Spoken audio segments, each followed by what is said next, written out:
So I'm not usually one to talk about drama on my page. However, there is a little bit of controversy going on in the art world. So I guess here I am. Hi, if you're new here, hi, I'm Courtney. I'm an illustrator. And Pantone has just announced their color of the year, which is Cloud Dancer. That's this. I'll put it on the screen. Basically, it's an off-white color, and to me, it didn't really evoke any one emotion. I do have positive and negative with white. However, I can see why it has sparked a bit of conversation. First, it is the age-old question, is white a color? And I'm going to answer that in my next video. Second, and this is a big one, white carries so much symbolic meaning. And with everything that's happening globally, many people felt that it was kind of tone deaf, or perhaps people thought it was politically loaded or just plain uninspired. I'm not sure. I found this quote just now from this woman, Julia Cancelia. I don't really know how to say her last name, but I think it's brilliant.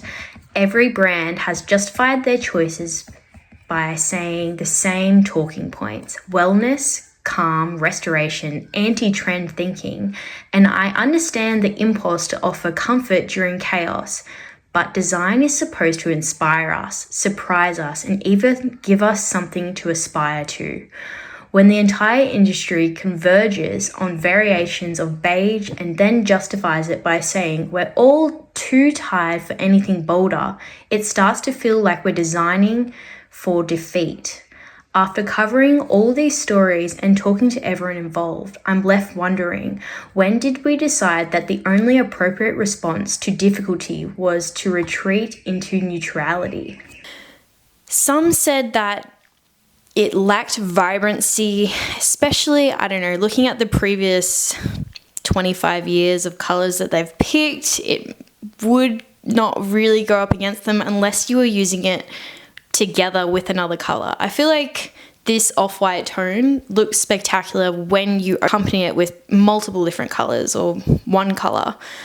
Some said that it lacked vibrancy and cultural meaning, which a lot of people look to in the color of the year. And of course, there's speculation that Pantone has just used this color as rage bait to stoke the masses, because nothing has more publicity than a little bit of controversy, I guess. Pantone themselves describe it as, and I'm going to read it directly off my phone, lofty white neutral, a whisper of calm and peace in a noisy world, meant to evoke clarity, serenity, and a fresh start. So I can see that, except there's so much negativity that also comes along with that color white, like hospital, clinic, kind of sterile feeling.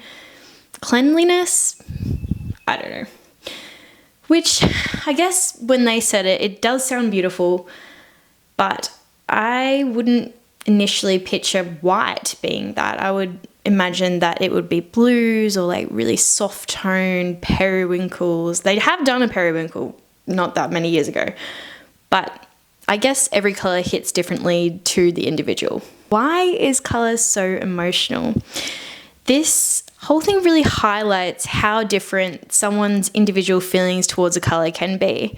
Something that I learned in graphic design school, or design college, is that color has a lot of weight, and the way you color something really can change the whole piece. So, for example, as an assignment in graphic design school, everyone has to do an assessment on one particular color, and I got lucky me, I got brown, which initially my thoughts of this was, yeah. So then after researching and talking to people, I found that there was positive and negative emotions that can be evoked for every color. So brown could be just as much isolation as it could be nature or earthy or natural feeling. It could mean the color brown is skin tones or beautiful ringlet curls on a baby. It's more than just. However, that's just a negative thing that pops straight into my mind, but it could be completely different for so many people.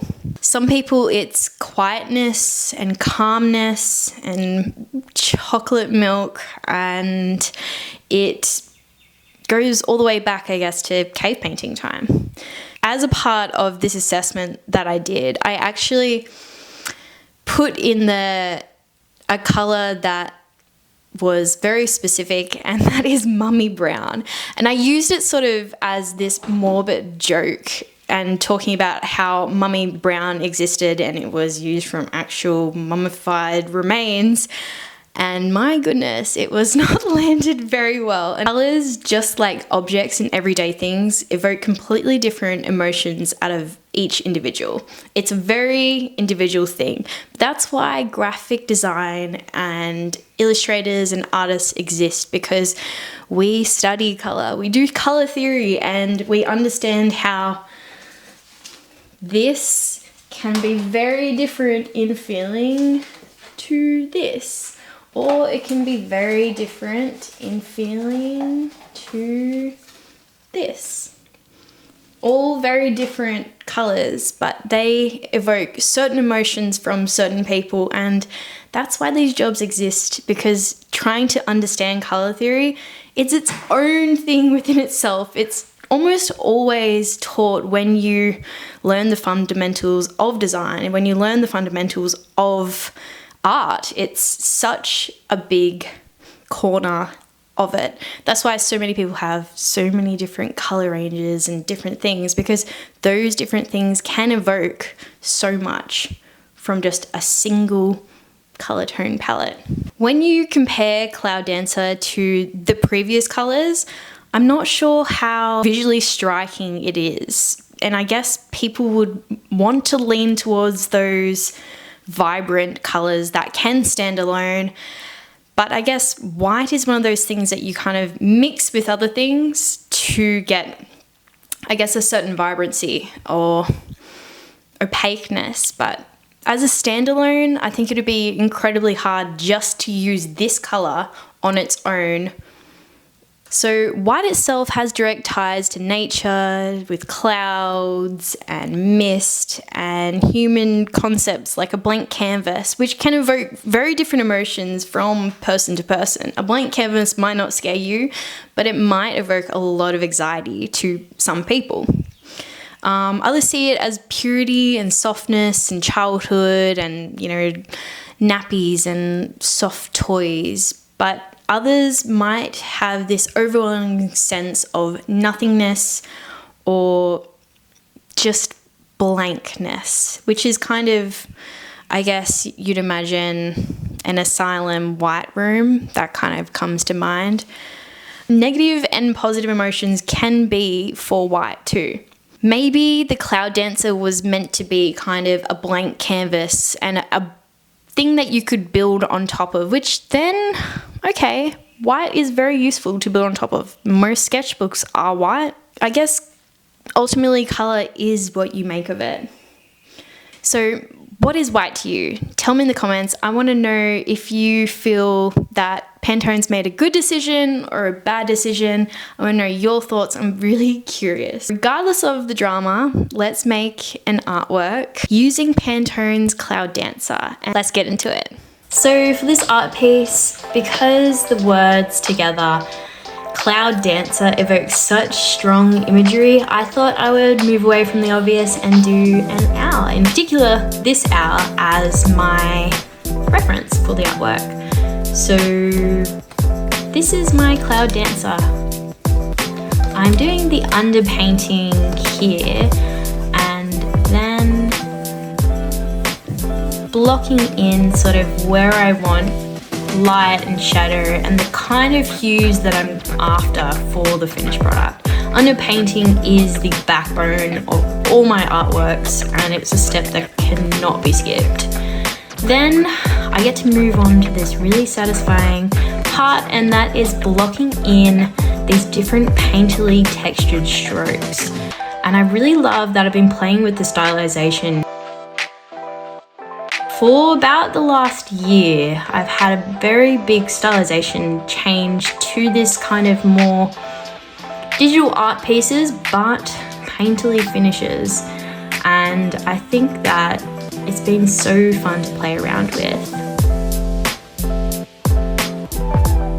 It's very satisfying to watch it spin up, actually.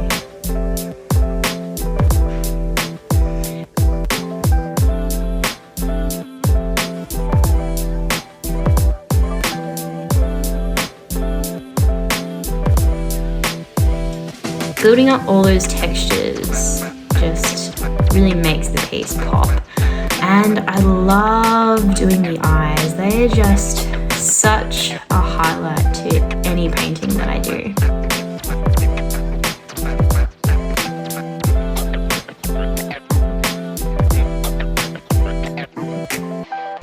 So something I've been doing for a few different artworks is doing the background last. And I know it's not really what you would do traditionally, however, just really have enjoyed doing it. It's so satisfying to watch it, as well as obviously people always find it satisfying doing the highlights and that kind of thing. So I'm gonna do a sped up version of that to show you.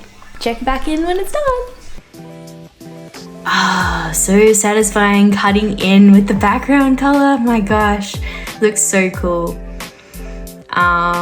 Then of course I'll speed it up for you guys, so it's even more satisfying than doing it in person. And the next part of the video, which I'll show you, is color dodging. I want to thank Rush Draws for actually teaching me this technique. I think I use it for every artwork, and I have since probably, he said it in maybe 2012, 2014, I don't know.